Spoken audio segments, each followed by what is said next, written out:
Scott McNair, injury attorneys, we fight for the win. Good morning, everybody. Welcome to the Overruled Podcast. This is David Vigner along with my co-host, Brad Scott. Good morning, Brad.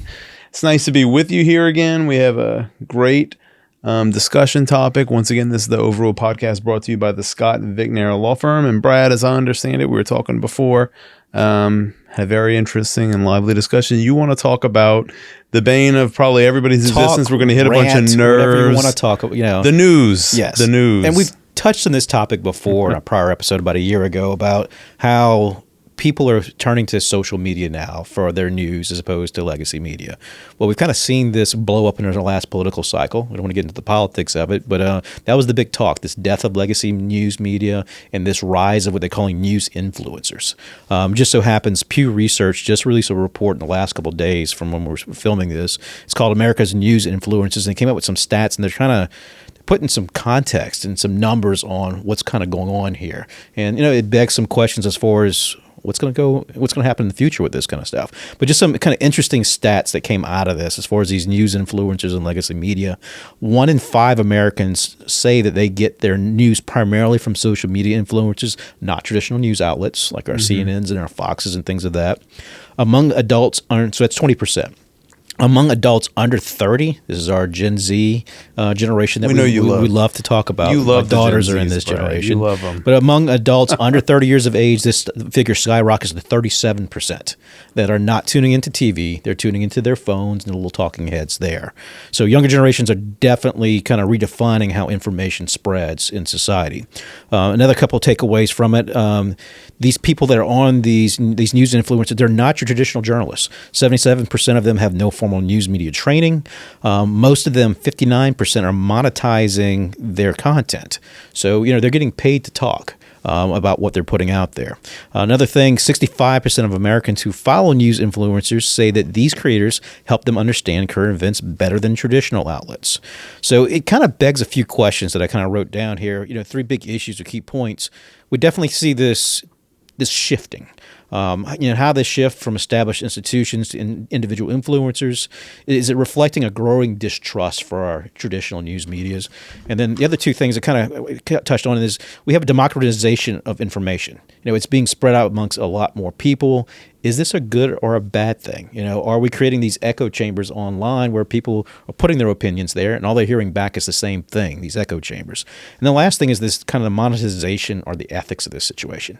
Are these news influencers, are they beholden to the person who's following them? Or are they beholden to their own bank account and really putting out things that are really just monetizing for themselves and their own financial good? Which, if that's their motivation, it starts questioning how good this coverage is going to be and people relying on these things. So I thought it was kind of an interesting issue to bring up now, having seen how it kind of played out in this last election, which I know Fox News coverage was saying that, legacy media is dead. All the stuff they were covering about Trump, didn't come to fruition. And Fox News said. Fox News. Okay. But another question is, has the traditional media outlets brought this on themselves? What was the first one? We got to go one by one because you lost me. You went so fast. What was the first one? Because I wanted to jump in, but I wanted to let you go. Changing trust paradigm. We're shifting from more institutional type of legacy media to these news influencers, as they're called. Is this a real shift in trust, or where's this going? Is this permanent? Is this we talk about the pendulum all the time, swings from one end to the other end. Has legacy media done this to themselves? So they've been so divisive that people just don't want to hear it anymore. 100%. I hate putting the TV on anymore. So I think personally this shift's been happening for a while, that people don't trust legacy. Okay, CBS, ABC, Fox, MSNBC, CNN. I think it's been a shift for a long time that people don't trust those outlets. Yes. And they have done it to themselves because it's all tied into monetization, right? Like they don't care. Shock it on me. They don't care about the truth or trying to get to the truth, because sometimes the truth's complicated, right? Yes. A lot of it involves opinion. A lot of it involves competing facts. And so the world is gray. But monetization takes out the gray and they put it in black and white in favor of eyeballs. Yes. And so I think the majority of the country, or most people, are smart enough to know that CNN. I hope. I'm being an optimist, Brad. Come on. It's an optimistic day. I'm all hyped up on coffee right now.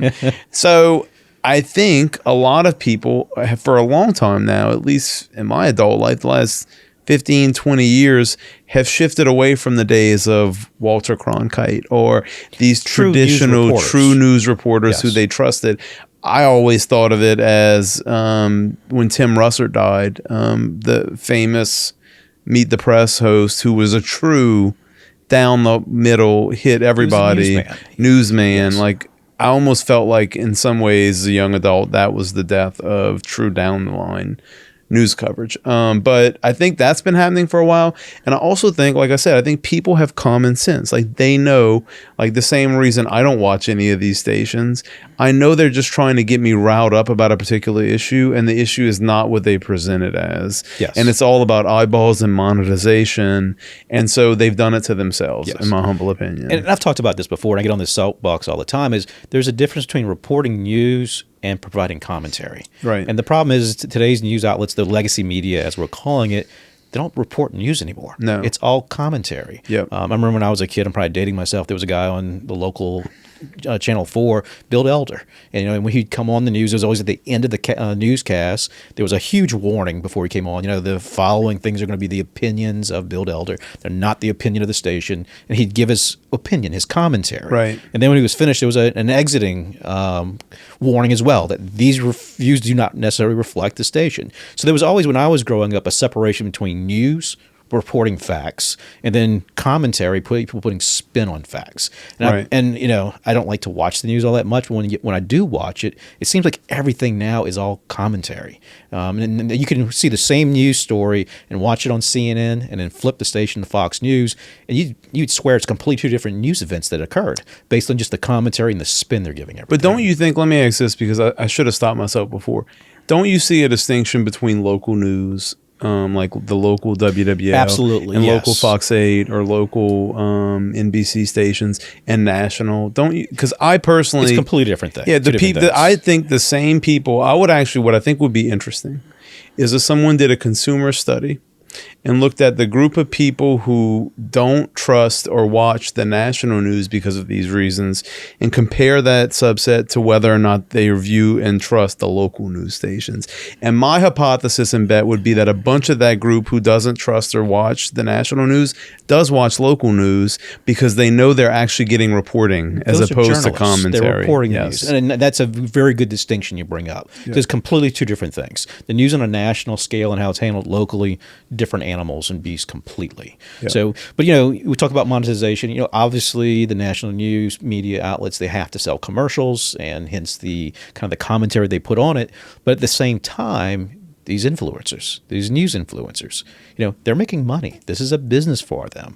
And all of a sudden people may have this blind trust and, deference to these people, not knowing kind of where they lie as far as their financial incentive for doing things. So is this really a good or bad thing? There is no checks and balances with these people. They're spread out, so many of them. And if you notice in this last political cycle, these news influencers were actually interviewing the candidates. Yeah. Both candidates, both Harris and Trump. Now, when you did interviews when you with say them. News influencers, you mean like podcast hosts or podcast hosts, these people on TikTok, these YouTubers. These people are not within traditional norms as what we call journalists with a news agency. They're individuals who have their own media channels through social media and things like that. And they're reporting, they're giving commentary. And they're having a seat at the table now. Like I said, this last election, they've actually sat down and interviewed some of these candidates. They've hosted fundraisers for them. So, they're part of what we deal with as far as the news. For good or bad, they're an element. Question is, are they here to stay? Is it something we can trust? How do we deal with this? So I think about this as a gray issue too. So the corollary in my mind that popped up just now is when I get in a discussion with somebody about, like, should we have elected judges or appointed judges? Yes. Okay. Elected judges, there's flaws in that system, right? Like, there's problems. Like, a judge being accountable to an electorate is absurd to me, right? Mm-hmm. Because an electorate at a jurisprudential level, as a lawyer or a judge would understand, can't really understand what a judge is doing when they render a decision. Correct. Okay. At the same time, so that's a flaw there, right? That they shouldn't have to campaign. You pick your poison. Yeah, right? But at the same time, we know appointed judges, you can get a really bad judge because it's subject to the political process and favors. Yes. And so, like, there's no perfect system. Yes. And so I think the issue you raise, an interesting one, is the democratization of information being decentralized from institutions like television stations and national news outlets, which are largely conglomerates of national corporations, right? Publicly traded companies, is a democratization of their influence over Americans to other outlets such as podcast hosts, TikTok influencers, Instagram influencers, et cetera, et cetera. Yeah, I can see the problems there because the more democratization you have of information, the more subject it is to misinformation. However, like I generally lean towards what Elon Musk's approach has been with X, which is like, I'd rather pick my poison in having more information and more speech as opposed to like individual people who are the ones deciding what should be the speech and what misinformation actually is. And yeah, in either scenario, you have the risk of people getting the wrong facts. But I defer to more information rather than less and institutionalized information, because guess what? No different than like appointed judges, institutional information is subject to corruption and political influence and control. And that's the thing, is you never know what their bias is or what their agenda is as far as these particular individuals. But it becomes an interesting issue. If you democratize it, which I can't get that word out my mouth today, and there's more of it from more channels, people are going to levitate towards the ones that they most identify with, or the ones they trust the most. So you almost have like a free hand, the free hand of enterprise kind of at work. The dollars are going to follow where people go. Yeah. And so you're kind of voting with your eyeballs at that point and how that's going to work. So, but, I believe, moving into the future, I think this is here to stay. If nothing more, it's going to grow. If you look at people in this Gen Z generation, especially like my daughters and my kids, many of them do not consume like traditional TV, as we would call it. That's right. Watching Channel 4, Channel 8. I'm from a generation where we had to actually flip the the button on the thing. But now it's all streaming. Yeah. So these channels, even the local affiliates, unless they're they're not on Netflix, they're not on Hulu, they're not on these things. A lot of these younger generations just do not connect to those types of services. They're not seeing that. So they're naturally going to take in and watch more news on social media and things of that nature. So the question really, what is the legacy news media going to do? They're not going to roll over and die. They're going to have to adapt. And how are they going to do that to get those eyeballs back? Well, this is a great example of the market dictating what they have to do, which I love.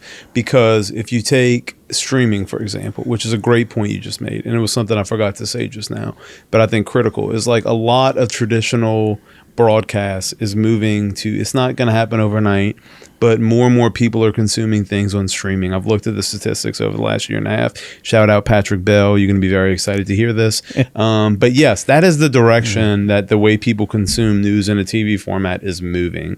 And so for me, I'm excited about that when you have disruptors like YouTube TV coming in, because all of these traditional cable companies suck. It's like a great example of, we've all experienced as a consumer. They're like monopolies. Terrible service, bad product, but the government, through whatever FCC arcane regulation exists, has given us a monopoly, propped up a monopoly, and the consumer has gotten a worse product because of it. Yes. And so I love streaming, taking a piece of broadcast and growing it, and people like YouTube TV, because it forces the consumer to get a better product at a better price. And so I also... Unless it's the Tyson fight. That's right. I didn't pay for that. It was free on Netflix. I was actually flying back from Dallas at the time, and I'm trying to stream it on my phone. I want to see what's going to happen. Very disappointing, by the way. I'm going to give the ending away in case somebody didn't watch it. But he's 58. Come on. What do we think? Did you watch the fight? No, but it's like to get off on a tangent, but that was a setup. That was. I shouldn't talk about it. I do not believe for a second that was a legitimate fight. And somebody was even saying the way the contract, we're getting way off topic now, the contract actually incentivized Tyson not to knock him out. Like he was a graduated scale. He got paid more the more rounds he went. So by not knocking out Paul and getting to the 8th round, he made more money. Interesting. And there's lots of highlight videos going on the internet right now. I feel like you can surprise it now. I mean, if you're listening to this and you still haven't seen the fight, you were never going to go watch it. You're underneath the rock. You're not going to watch it anyway. But you can see many instances where he's pulling his punches. So, just saying. But going back to the streaming thing, Netflix messed the bed with that thing. They were not ready for it. Yeah. I mean, most people would try to consume it. It was buffering. They couldn't see the thing. That's a tech issue. But to get us back on topic, though, streaming is here. Streaming is not going away. It's replacing a lot of the mainstream TV as we know it. This younger generation they've grew up in this streaming environment. They're not turning on the TVs to watch cable news anymore. So this is definitely something that we're at the beginning of or well into, that this is a major shift in society and a major shift in how news is going to be delivered. And then you kind of combine that with all the issues as far as this AI technology, these deep fakes and stuff like that, where you can't really trust anything out there. But let me just jump in, because it's not just like, I agree 100%, but it's not just streaming. I mean, look what we're doing right now. People are consuming information and news on podcasts. People are consuming and receiving information on Instagram Live, on TikTok channels. Like, I think that's good. Like, is there going to be a lot of stuff in there that's crazy and not true and misinformation? Yes. Absolutely. But people have more ability in America these days to get access to information than ever before in the history of the country. And so, are some people going to be misinformed? Sure. But they're always going to be misinformed. Yes. They're going to be misinformed whether they're watching somebody on a ABC news channel or if they're listening to somebody on TikTok who's saying something crazy, which has nothing to do with reality. I mean, in my mind, it seems that, look, even though they're polarizing and they have a bias, but it seems like the news media, the traditional legacy news media, as we're referring to them today, has a little bit more at stake if they kind of report things and they fabricate facts, or they kind of go off the deep end, as opposed to an individual influencer. They don't have a corporation behind them. They're not going to lose their job, kind of thing. So it in my mind, I would be a lot more skeptical of something I'm seeing from a news influencer than something I would see on TV. Yeah. Even though, look, I have to kind of sift through the bull crap, as far as their spin and stuff like that. But I feel like there's a little bit more vetting of stories. Not by everybody, but sometimes they go off on a wild tangent. But it seems like there's a little bit more control when it gets on TV, on your popular legacy news media, as to suppose somebody is turning on his camera, shooting a video from his bathroom or wherever he's shooting from, and espousing about whatever the topic of the day is. I view it all at the end of the day as being skeptical, because we're the product. Yes. Like, it's the same reason they're listening to us through our phones. I go on a dark conspiracy. We know they're listening to us through our phones. I mean, like, if you're everybody has a story about this, but yes, they're listening to us through our phones to sell us a product. The social media sites, we are the product. They're selling us. And so we are the product for the news. The news, whether it's an influencer or a podcast person, I mean, we don't really monetize this. So we're unique. We're the only special. You can trust us. Yeah, we're lawyers.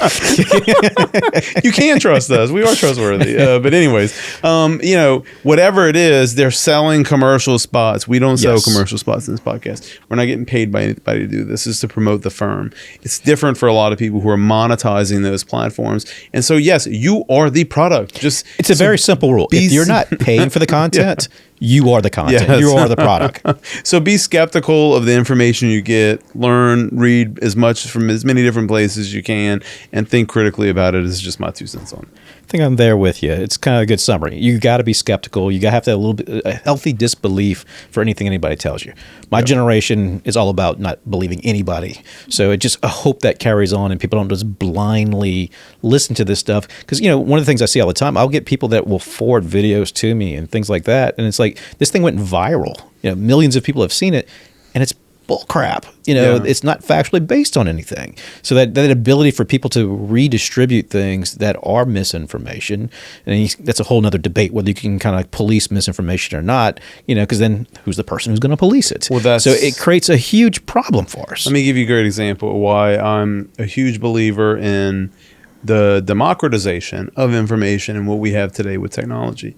Do you think in any way possible over the last 50 years the government could have hid UFOs like they've hid if we had the technology and platforms and phones and everybody's So are you saying that UFOs are real or not? Okay. So we all know what's going on in Congress right now. If you haven't been paying attention, you've been under a rock. There is literally congressional hearings happening in D.C. right now. Which we've talked about before. Which they are now admitting under oath. Like, we all know that they have biologic bodies of other species that they've recovered and hid from us.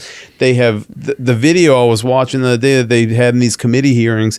It's insane that they've had all this stuff of these aircraft that have been like buzzing around planes and stuff. It's totally non-human life forms. They've admitted that they've been hiding it from us. Like when all of it comes out, as it slowly started, it's been coming out in bits and drabs over the last 2 years. They're hoping we forget about it. Yes. It's been hidden from us for 50 or 60 years intentionally. And so my point is that the government or any institution could never hide information like that, of that large of a scale, which is so important for the public to be aware of.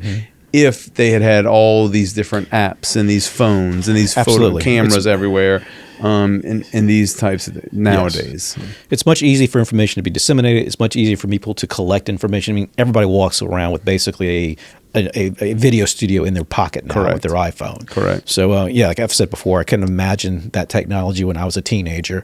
The stuff I may have gotten away with that I wouldn't have gotten away with. Correct. So, but we're definitely heading into new territory with all this. You do think there are UFOs? Of course there was UFOs. And there are definitely non-human people. Or things, right? Some of them are clients of the firm. At least I think they are.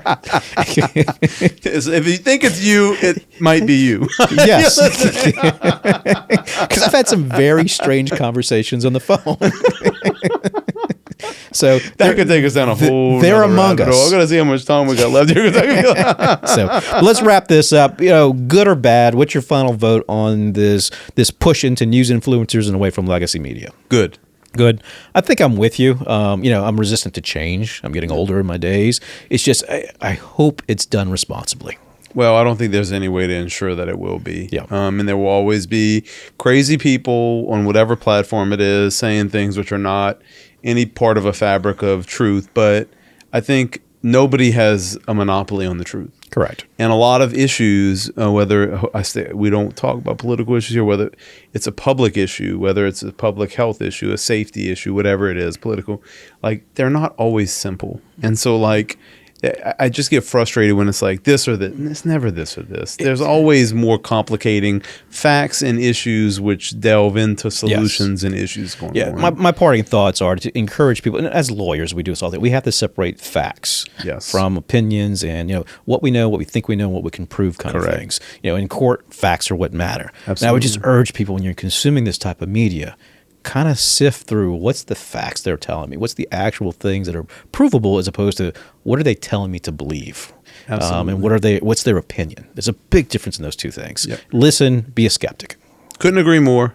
Great discussion, Brad. Thank you so much for doing that research and getting me on a tangent for half of the show. I think we talked about Mike Tyson, aliens, and the news. So didn't see trifecta. Didn't see two of the three coming. We talked about one of them that we were going to talk about today. So great discussion. And as always, thank you to all of our great guests and listeners who have followed us along this journey. I hope you enjoyed the discussion today. We have a lot more interesting guests coming your way. We have a lot of maybe some of those aliens. The aliens, yeah. I think we got one coming from Roswell. Miles said he's shipping that piece of biologic in. It should be here any day now. It's FedEx. Stay tuned. You'd be surprised at what you can send through FedEx. It's a little overnight shipping. But we have a lot of new local guests coming. We've had some of those come out. We're really looking forward to a lot of our guest lineup coming up over the next 2 or 3 months. Thank you all for listening and following along. Once again, this has been the Overruled Podcast brought to you by the Scott Vignair Law Firm. This is David Vignair along with my co-host Brad Scott. Signing out. Take care. Take care, everybody. Scott Vignair, injury attorneys, we fight for the win.